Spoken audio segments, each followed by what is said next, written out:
Halo teman-teman semuanya, KPM di seluruh Indonesia, Bapak Ibu semuanya. Assalamualaikum warahmatullahi wabarakatuh. Selamat datang kembali di channel ini. Gimana kabarnya hari ini? Semoga Bapak Ibu semuanya selalu diberikan kesehatan, ya, kemurahan rezekinya, dilancarkan rezekinya juga, ya, urusannya juga dilancarkan ya oleh Allah Subhanahu wa taala. Amin ya robbal alamin. Baik, pada kesempatan kali ini kita akan membahas informasi yang cukup penting ya, atau bahkan sangat penting ya, dan paling banyak ditanyakan oleh teman-teman semuanya. Apalagi kalau bukan soal update terkini pencairan bantuan sosial PKH dan BPNT untuk tahap 3 ya, periode Juli, Agustus dan juga September, plus kabar terbaru mengenai pencairan bantuan pangan beras 30 kg. Jadi buat Bapak Ibu penerima manfaat yang dari kemarin nunggu kabar pastinya, simak video ini sampai selesai sampai akhir ya. Jangan di skip juga ya, agar tidak gagal paham.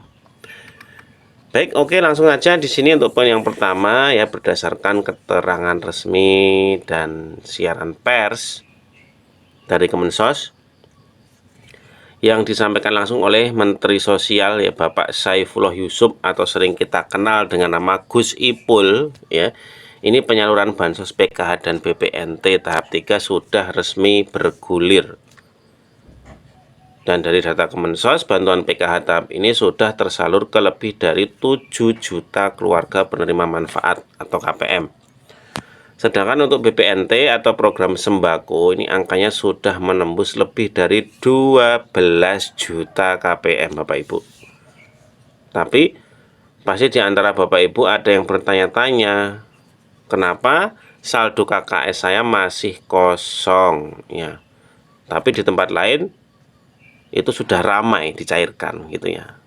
Nah, perlu kita pahami bersama Bapak Ibu ya, realita di lapangan ini memang pencairannya dilakukan secara bertahap ya, jadi belum serentak 100% ya di seluruh wilayah.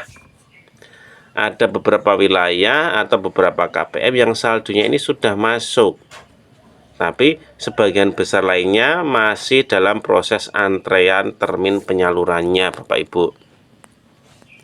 Jadi kalau kartu KKS Bapak Ibu masih belum terisi saldo hari ini, ya tidak perlu panik atau berkecil hati ya. Yang mana prosesnya ini masih terus berjalan. Ya, nanti sampai akhir periode penyaluran Bapak Ibu. Kemudian di poin yang kedua ya, yang nggak kalah penting juga ya, terkait soal update data penerima. Jadi Kemensos bersama BPS ini terus memperbarui data setiap periodenya ya, karena bansos ini sifatnya dinamis ya. Jadi ada KPM yang dicoret atau dialihkan salurannya itu karena beberapa alasan. Yang pertama, tingkat ekonomi yang sudah sudah naik ya, desilnya naik, misal dari desil 4 ke 5 gitu ya.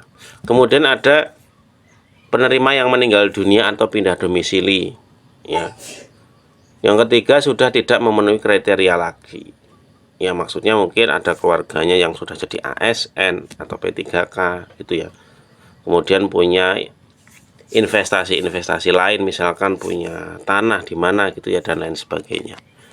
Tapi ada satu hal yang ketat yang ditegaskan oleh pemerintah ya, yakni adanya penangguhan bantuan bagi KPM yang terindikasi bertransaksi judol atau judi online ya. Karena berdasarkan data penelusuran dari PPATK, itu ada sejumlah rekening penerima bansos itu ya yang terdeteksi masuk ke dalam aktivitas judol ya atau judi online. Dan pemerintah mengambil tindakan tegas. Jika terbukti sengaja dan terulang, nanti bantuannya akan ditangguhkan, bahkan bisa dicabut ya, agar bisa dialihkan kepada warga lain yang lebih membutuhkan. Jadi kita saling mengingatkan ya, manfaatkan bantuan pemerintah ini benar-benar untuk kebutuhan pokok keluarga ya, untuk pendidikan anak dan pemenuhan gizi Bapak Ibu ya. Kemudian kabar baik berikutnya adalah mengenai bantuan pangan beras.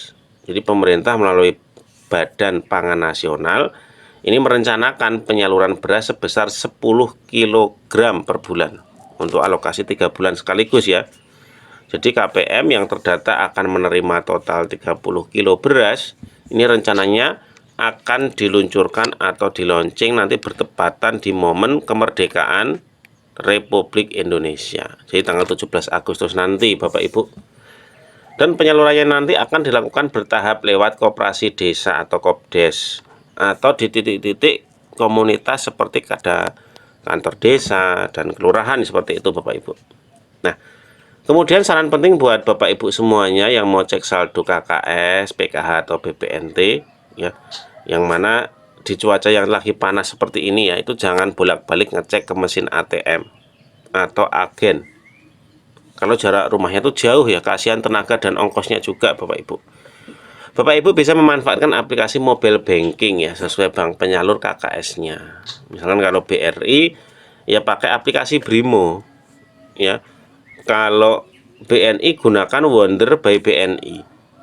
Kalau Mandiri pakai Livin by Mandiri. Kalau BSI pakai BSI Mobile, gitu ya. Jadi cukup cek dari rumah, ya, cek pakai HP. Nanti kalau saldonya sudah masuk, baru berangkat ke ATM atau agen bank terdekat, Bapak Ibu. Jadi kesimpulannya, pencairan PKH dan BPNT tahap 3 ini sudah mulai berjalan bertahap.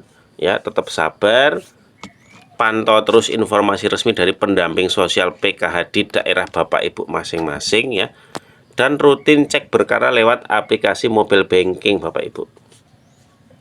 Jadi gimana di daerah teman-teman atau Bapak Ibu semuanya, apakah sudah ada yang cair hari ini ya? Coba tulis di kolom komentarnya, sebutkan daerahnya mana, banknya apa ya, supaya bisa saling berbagi informasi dengan teman-teman KPM yang lain Bapak Ibu. Gitu ya. Terima kasih sudah menonton video ini ya. Kita bertemu lagi di video berikutnya. Sekian, wassalamualaikum warahmatullahi wabarakatuh.